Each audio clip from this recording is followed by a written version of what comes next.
Всем привет!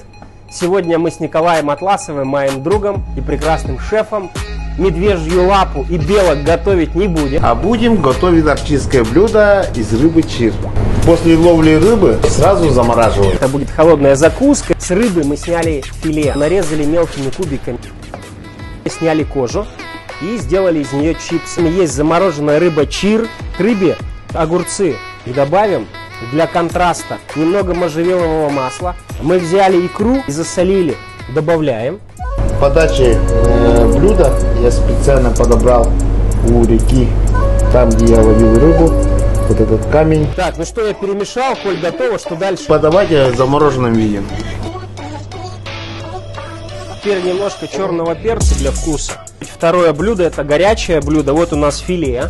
Смотрите, мы его уже положили на пергаментную бумагу. И такой лайфхак: если у вас к сковородке прилипает рыба, а так бывает, вы просто жарите на пергаментной бумаге, таких проблем не будет. Гарнир.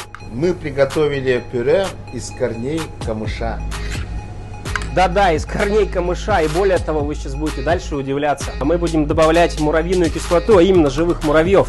А рыбу мы отправляем прямо на сковороду. Арктическая кухня — это безотходное производство. Ягель, который мы жарили во фритюрнице вместе с рыбной чешуей.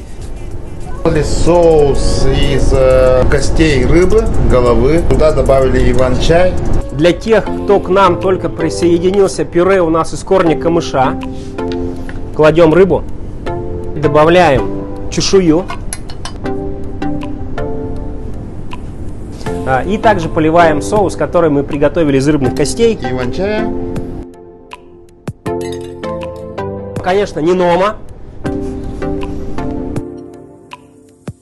Пробуем. Арктическая кухня. Это рыба чир, корень камыша и живые муравьи. Это контрастно, это вкусно. Нет, муравьи во рту не шевелятся.